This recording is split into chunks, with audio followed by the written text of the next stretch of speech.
morning, everyone.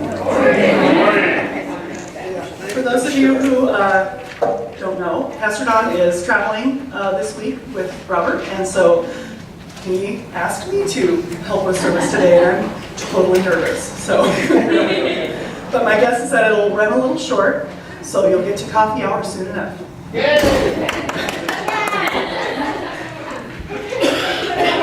So welcome to Parkrose United Church of Christ. We also offer our respects to the ancestors and the descendants of the original people of this land. It's one of the things we do when we come to worship, as we center ourselves. And as we say every Sunday, whoever you are and wherever you are on life's journey, you are welcome here. So our first song will be Go Tell It on the Mountain, which is a nice little Christmas jazz. It has a tune.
Our next song will be Hark the Herald Angels Sing.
to greet the neighbors around you.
Let's recenter. Let's do our call to prayer.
Let's pray together in one voice. God of light and life, shine your love on us today. We have celebrated again the birth of a little baby who has taught us how to live with each other and to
We'll invite our young folks to come forward. Sit on the bench.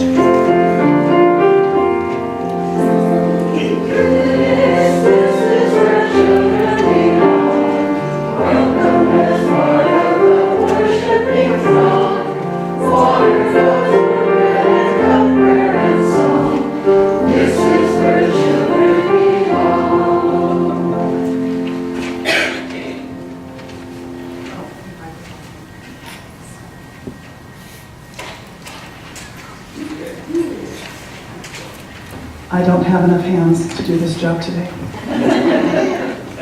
Which is a pretty segue into my next little story.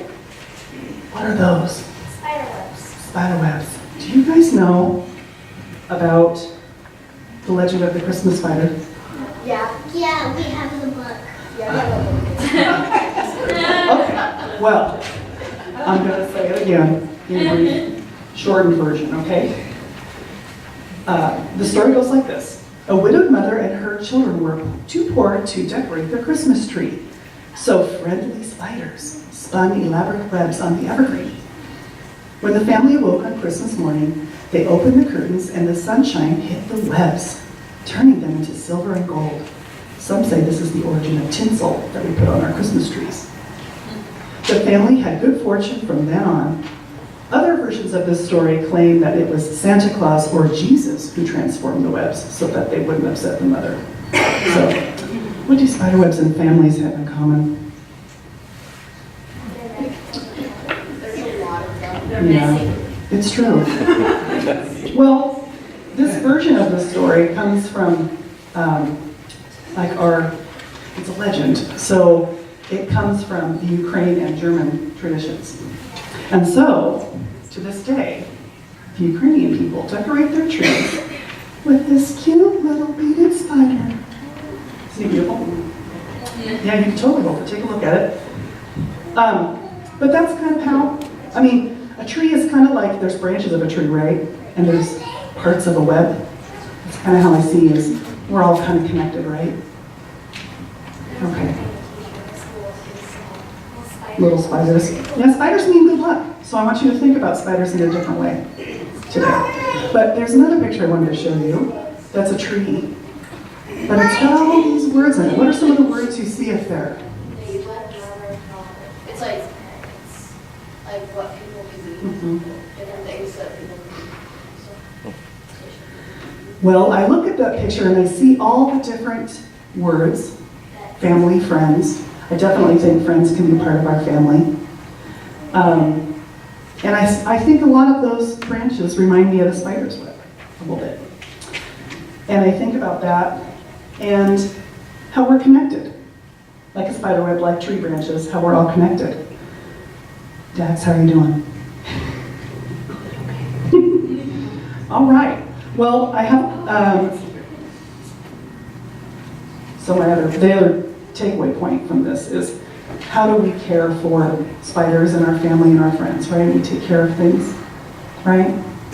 That's kind of what we want to do with our family and friends. Take care of them, take care of each other. Well, okay, I want you guys to think about that little spider, and I want you to think about spiders differently as I look at some of my favorite people who are afraid of spiders. It's good luck then. That's a Christmas spider. Okay, well here, you guys, I'm going to give some of you, I'm going to actually give this to Dax to pass out in the classroom when you go back with Flo.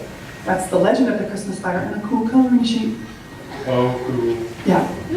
But I'm going to let's bow our heads and we'll say a little prayer together, okay guys? May the God of hope fill you with love and peace, not only today, but tomorrow and the next day and the next days of your life. Amen. Okay, you're going to go back and have class with Miss Flo. Dax, can you make sure those get passed out?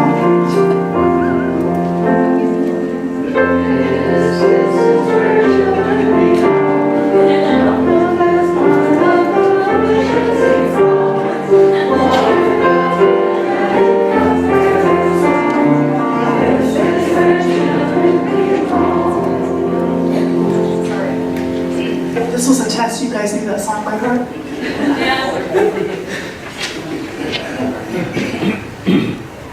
Okay.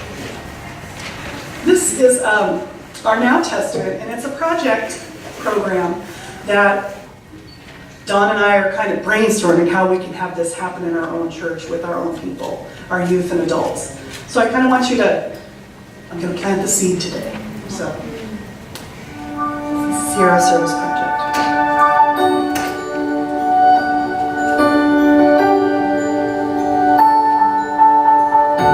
SSP is amazing. It's a life-changing experience. It's a lot of fun. You get to meet a lot of new people, and it's just a blast. The second I got here, I didn't really know too many people, but just as soon as I got here, people started asking my name, and we started hanging out, and I think I have a few new best friends now. I love just being out in a different place and helping other people out and learning more about God. I made tons of new friends. My friend Cassidy, we become great friends actually in the past 2 days, so I'm really looking forward to extending these relationships into my regular life as well. It's great to help out a community that maybe I'm not used to and learn more about different places. SSB has shaped my faith and beliefs by making me realize that my world is not the only world out there. I've been on SSP, this is my 4th time now, and each time I feel like it's a new experience, and each time my faith grows stronger. SSP is a really rewarding experience for the counselors. This is actually, I think, year 15 or 16 for me, and there's 1 week that I'm sure I'm doing exactly what Jesus would want me to do, and SSP is what I get to do it. I think that the work the youth do is very challenging because they learn to use power tools, they paint houses, they have to get up on ladders, high places, but they're well trained, so it's safe. This morning we used a drill, a circ saw, and chop saw. Those really fun. I don't get very many opportunities to travel around places, so traveling somewhere so far and getting to meet people from Arizona and Oregon, different places, it's been really cool. SSP is really unique in the fact that we're going out and we're helping our community and we're just doing good things for other people. We're actually doing something to change the world.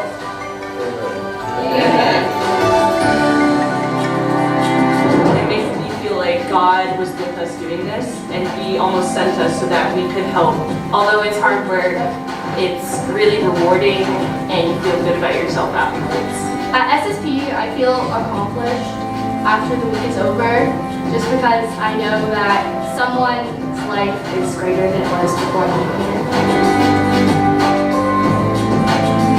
I would describe SSP to my friends at home as a way to get out of your comfort zone and learn more about yourself and about the God who created this earth and who provides for us. The best thing you can do over the summer. You should come to SSB. Most definitely, yeah.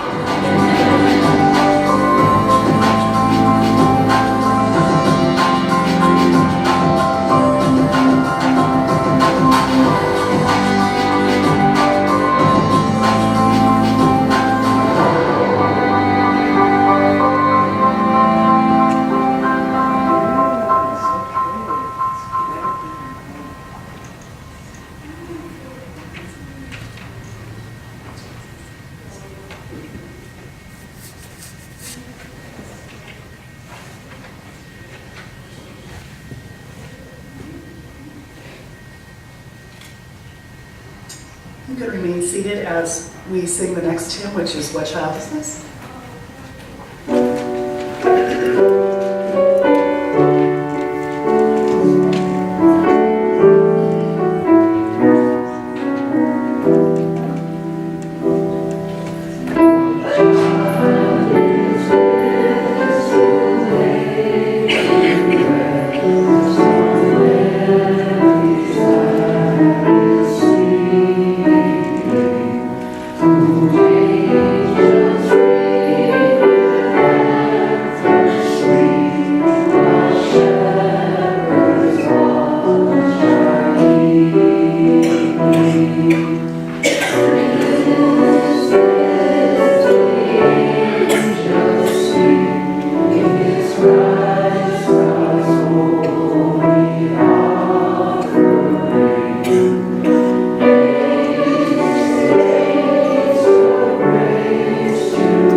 Matthew 1, verses 1 through 17, paraphrased.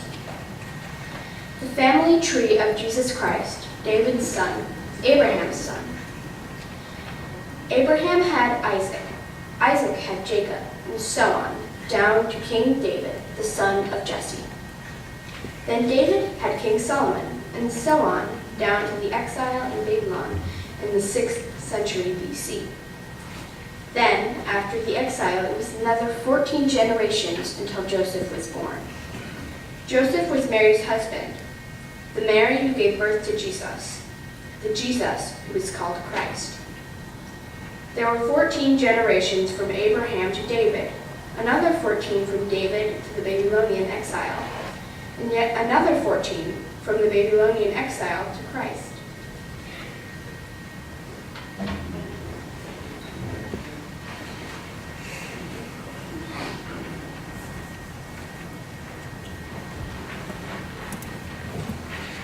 Thank you, Ruby.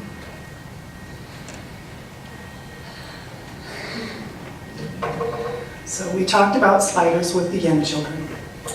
But there's an old saying that goes like this: a spider web found in the home on Christmas is a sign of good luck. You might be wondering what spiders and our theme of generations have in common. So let me explain. During the past few weeks, when Dawn told me that I and the youth would have the reins for today's service, I never know where my inspiration will come from. And as Pastor Don refers to it, letting the Spirit guide me. And so I did. So in recently perusing my Instagram account, an ad popped up for Ancestry.com explaining the legend of the Christmas spider as a folk tale from Europe, often attributed from Ukraine and Germany. Do you know your ancestry? How many of you are your family historians? Raise them high. Okay, there. I thought about this legend, the same legend that was made into a book by my mother-in-law for my boys, and a family glass ornament that had the unfortunate remains of some enshrouded arachnid in it, and I think that ornament belongs to my brother today. And I also thought of the children's favorite book, Charlotte's Web. And so we remember the legend of the Christmas spider. It's likely that the legend is linked to the idea that spiders are lucky. Whatever the real reason, several sources report that Ukrainians decorate their Christmas trees with spider-shaped ornaments, like the one I showed the kids earlier, often made with beautiful beads. I think spiders are pretty incredible creatures. Spiders also have meaning in other traditions. They represent the Great Mother Spirit as her role of the weaver of life. Their webs are symbols for mandalas, creating the perfect pattern.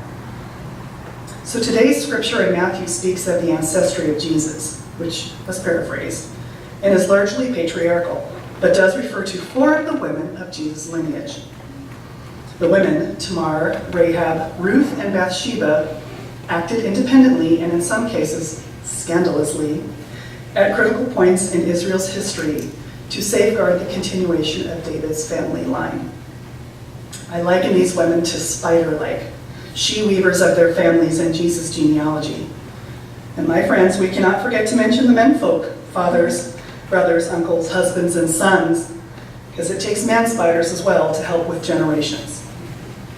At our youth outing on Friday, I asked my group of girls this question from this curriculum from the UCC entitled, caffeine in Christ, but the section of this lesson was a hussy in your family tree. And I asked them how much of their self-definition was based on their family name. And it sparked a pretty lively discussion. Here are a few takeaway points from that discussion. History is not always good, so do your best not to repeat it. We have no control over what has happened in our family's past. If an awful past or incident had occurred, past is the past and does not define who we are today and is not who they will become. History either glazes over the ugly truths and or glorifies people who weren't so great. They would also ask their ancestors, if given the chance, what life was like back then and maybe a story from their childhood. In thinking about what they said, it is likely that we all have a few dark marks on our family tree. We should be and consistently become inspired by the teachings of Jesus, who inspired other notables throughout history, who all wanted to change things for the better, for the entirety of the human race. And as coined by Mahatma Gandhi, we should be the change we wish to see in the world. In thinking of my own genealogy, Travis and I do our best to embrace all inherited and learned goodness and pass along that trait to our children and hopefully future generations, transforming lives for the better. I see those as sections in our familial webs that connect us to each other. So there's your spider reference. And in thinking about my ancestors, I suspect and maybe can be certain of a few things, such as they were probably some of the first humans to learn the benefits of spiders in a home, bathing and napping, domesticating wild animals as pets, caring for the land, fish, discovering how to make cheese, and lefse making. That's what I think my family's responsible for, part of my family. I'm sure you all have some similar traits in your family lineage. Additionally, it is my hope that they were also raised to love their neighbors as themselves and to share what they had with others, no matter the difference, from Norca, Russia to Jersey, Norway. And I would like to include this portion of an article I read online from the Mother Nature Network. There are several versions of the legend of the Christmas spider. The spiders are generally range from benevolent to beneficial, and by encouraging people to symbolically embrace house spiders via spider-shaped ornaments, or this incredibly adorable folktale, this tradition weaves a subtle message about coexistence that, as with many holiday traditions, resonates well beyond Christmas. So when you're in a mindful mood, and it can be meditative, just watch your house spiders in your house for a while. She may not weave you silver or gold, but she has subtler gifts to offer. And if the spirit inspires you to show her mercy, German and Ukrainian legends suggest that your kindness will be rewarded. So in closing, I'd like to say this prayer adapted from an Iona tradition. Oh God, we come to celebrate that your Holy Spirit has always been and is present deep within us and at the heart of all life. Forgive us when we forget your gift of love made known to us in Jesus, and lead us into your presence and to the wonder and beauty of creation. You have been with us since the world's beginning. We give you thanks. Amen.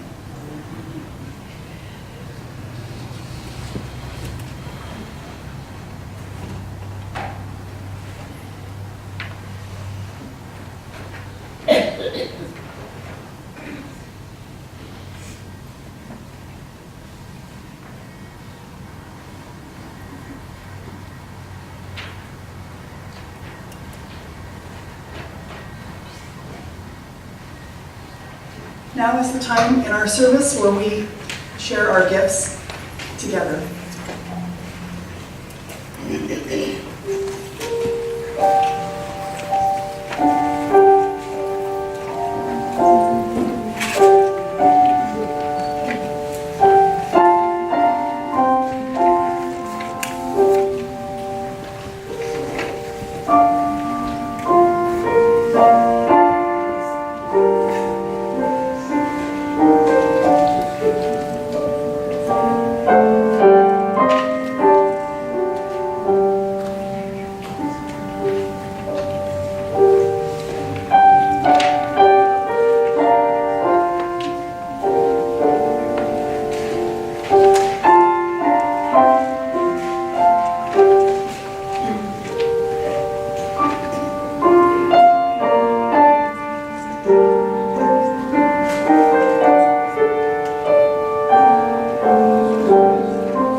Let's say this prayer in one voice.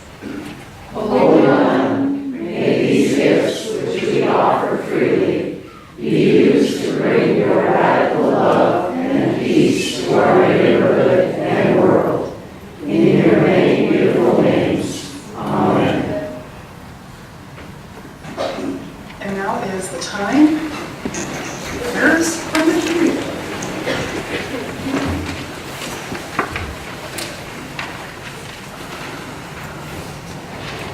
I left a very important document on the chair. Was there any other prayers that people would like to lift up and share? David? I just wanted to share my feeling of great joy in that I'm still kicking, and it's been exactly 1 year since my stroke. And except for some tingly toes, I'm doing really well. David's praying for still kicking. Thanking that you still got it. That's right. You still got Dave. Are there any others that want to lift up a special prayer? Jan? Oh, for Rocky Law, he's been really sick. Yeah, and actually I had an interesting conversation. A neighbor of his called me last night and said he was taken to ER. But no one can get a hold of him, so I'm a little unsure of his status, if he's at Emmanuel or if he's home now. He was feeling really dizzy and sounded like flu, but we will certainly check on him. So. And also, Pastor Don wanted me to say that Doug was on his way home, feeling a little better, but would love cards and support, not necessarily calls or visits, but cards would be great. So. Prayers of safety and adventure for my sister Virginia and her husband Jeff as they travel for the next 6 weeks in New Zealand. Our praise for travels for her adventurous sister and her husband while they're in New Zealand for 6 weeks. That's a long time to be away from home. Thank you. Barbara. Prayers for my sister, who's a little younger than I am. A year ago, I really wasn't sure she'd live through this year. She's afflicted mightily with Alzheimer's, but she was with our family on Christmas Day. And I don't know that she knew everybody or understood what was going on, but for all the other folks in our family, it was a real blessing that she was with us. Mom, sister, my aunt. We pray for her and the care, and for my uncle and my cousin who are caring for her. So that's, yeah, and thank you. Is there another, Diana? I have a cancer praise. My neighbor, when it started treatment a couple of weeks ago for a small tumor in her lung and something in her lymph gland, and I've never met anybody who was bounced around so much, feeling so great, so grateful that her tumor in her neck is shrinking and is not nauseous, and it's wonderful to see a happy person receiving cancer treatments. It's not for most people. Other people are really nauseous and feel awful. Diana prays for her neighbor who is experiencing some success with cancer treatments, and this seems to be maybe on the mend. Are there any other? Yeah. Are there any other prayers to lift up? Let's see, I think I have the pastoral prayer. So bow your heads in prayer. O God of steadfast love, we thank you for the lessons of the past. Remember all that you have done for us, making us truly thankful. We remember times of joy and times of sorrow. May these experiences make us compassionate toward others. We share the memory of your people as they have journeyed through time. It is our story as well. May the richness of our past be the ground of which love, hope, faithfulness, justice, and peace blossom. We ask this in the name of the Prince of Peace, Jesus, our friend and brother, who taught us to pray together. God, help us to honor your name. Come and set up your kingdom. Give us each day the food we need. Forgive our sins as we forgive everyone who has done wrong to us. And keep us from being tempted. Amen. And our peace moment is really inspirational program, and Don has included a video for us to watch. To help them work for a cause they're passionate about. Make some noise for Catherine and Isabel Adams.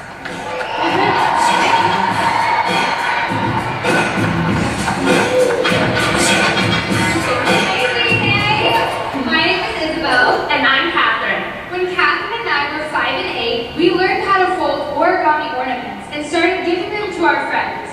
Eventually, we decided to take donations for them and donate the proceeds. A good friend had gone on a well drain trip, and she told us about the world water crisis.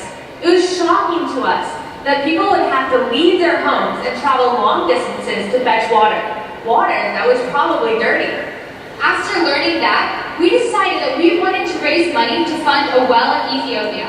Our goal was $1,000, but the first night, we sold out. We then realized that we had the potential to enact real transformation in so many people's lives. We decided that we wanted to raise money to fund the whole well of Ethiopia. We worked really hard, and by the end of the year, we had raised over $10,000.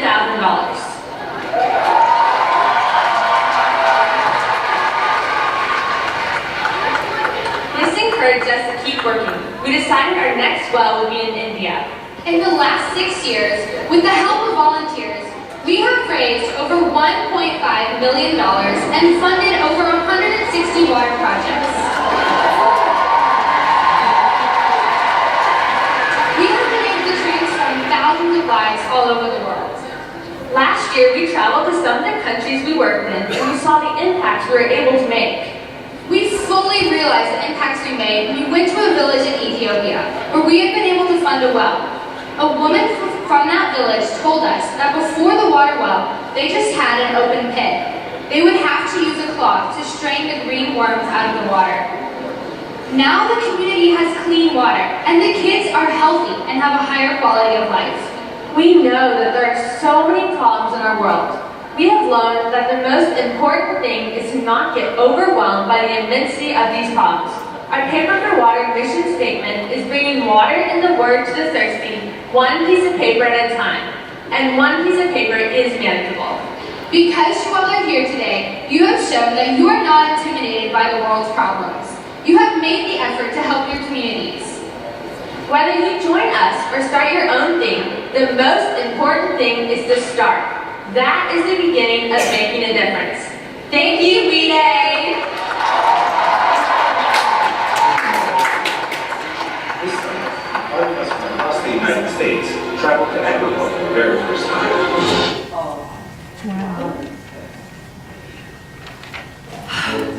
Next generation.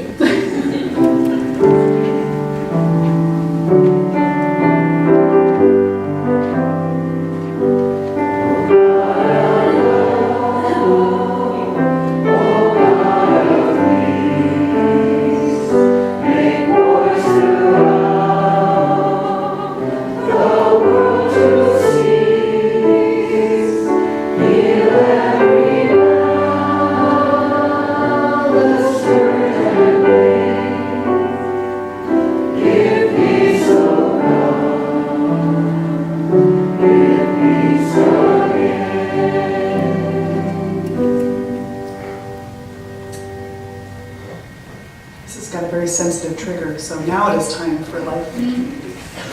You'll notice on the back of your programs that there is a calendar of upcoming events. Some important notes is that there isn't Bible study on Wednesday, and there is not Tuesday night dinner due to the holiday on Tuesday evening. Are there any other announcements outside of those that are coming up?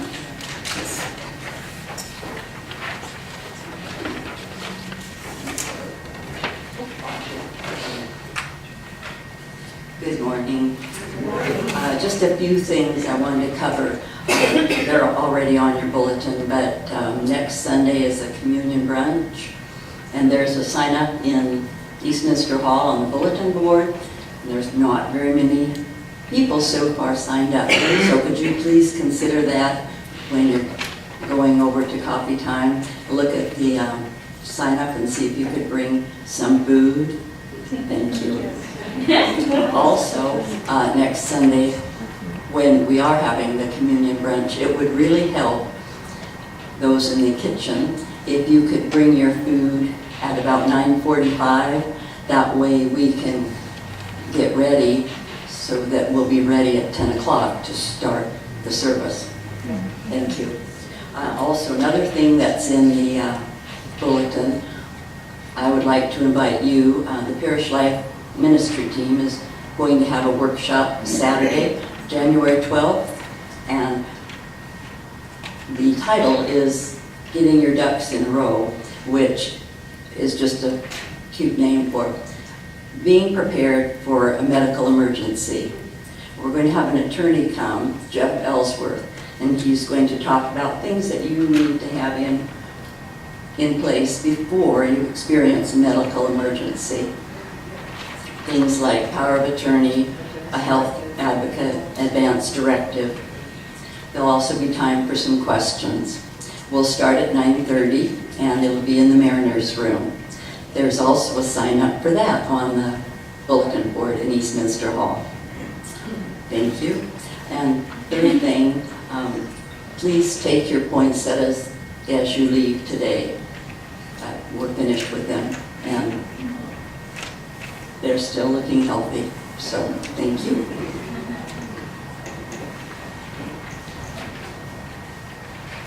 Thank you, Donna. And also, probably it'd be a good idea to mention that we will deconstruct on January 5th the Christmas decorations. So if you're able to come and help that day, that starts at 10, and it's just helping remove the banners and take some of the decorations down. That would be most helpful because it does involve climbing on a ladder. And yeah. Is there any other announcements? Okay, I'm looking at you, Kim. Nothing? No, it's okay. Get that next week. So let's, in closing, sing and stand up, because this is one of those blood pumping songs. This little life of mine.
And so our blessing and response is we're going to do this together. We know the song. And Dawn says you love it, so I'm assuming that means you know it. Because I cannot sing it for you.